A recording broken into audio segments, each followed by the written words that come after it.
October 1st, 2009, I was going to the tennis club of Albuquerque for a lesson with Ocho. And we started hitting right at 9 o'clock for about 15 minutes. And we were practicing forehands, backhands, net game, so on and so forth. And about 15-20 minutes into it, he asked me to hit some serves. So we were at the baseline. He was warming up serve, had a bucket of balls between us, and he was about on his third to fifth serve. And I walked back to the back line and just keeled over.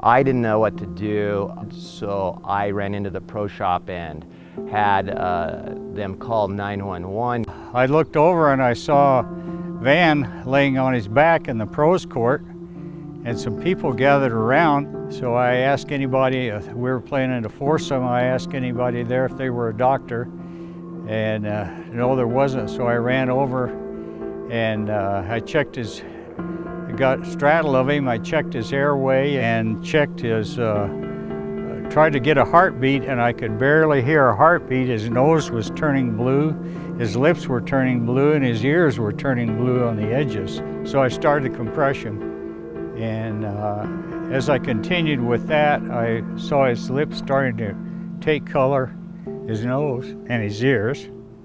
You know, Warren was just pumping away on my chest. The EMTs had a AED with them, and they were able to get my heart started. And then they put me in the ambulance and took me over to the University Hospital. They called from the tennis club and they said, "Oh, Van has collapsed." And I was like, well, he didn't eat much breakfast this morning and he probably, you know, just fainted. And so then we hung up, and a few minutes later she called me back and she said, "No, he's really collapsed and the EMTs are on the way." And so I thought very quickly, and I was like, well, the only person to call, my first call was John Abrams, longtime cardiologist here at UNMH. And John had recently retired and was a very, very close friend, Van's tennis partner for 35 years. And my memory of it is John was just like, look, just sign the paper and he needs to go to the cath lab. Don't worry about anything, any other test. Van came in with a ST elevation MI, the most serious kind of myocardial infarction.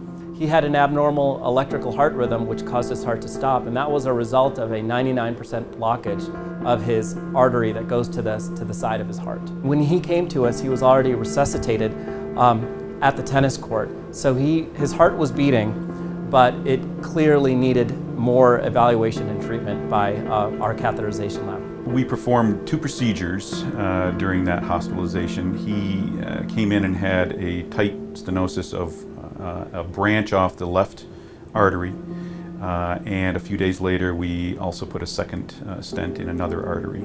The next thing I remember is on Friday morning about 4 o'clock, waking up, and I looked down and I had a gown on. And I went crazy. I said, you know, what in the hell am I doing with this gown on? And my wife said, "You had a heart attack." And I said, "There's no way. You know, I am in good health, I exercise, I eat well, you know, all of those things." And she said, "You had a heart attack."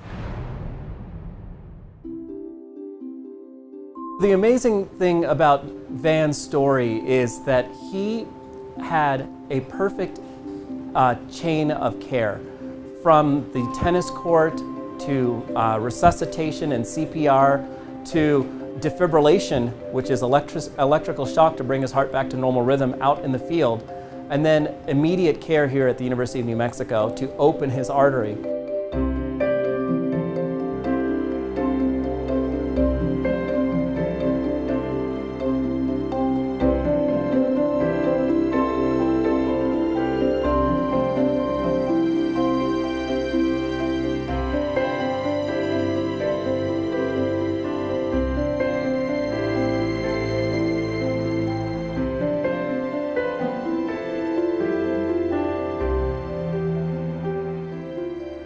I felt so helpless after this happened to Van that the club actually does host a CPR course, so the first one they had, I signed up.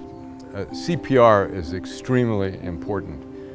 There's no way I'd be here today without the CPR. I think it's worth everybody to learn to do this, especially now. It's so easy to do. You don't have to do the breathing and just get right with it. And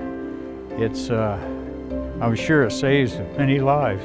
A side note to this is my mom and dad, before they passed away, gave me a little medallion. It was a guardian angel, so I just moved away and let everybody work and was rubbing and praying away. And anyway, Van made it, so I gave him that little medallion because it was his guardian angel. You know, what has happened is that I've been given a second chance. So after 5 years, I am extremely happy.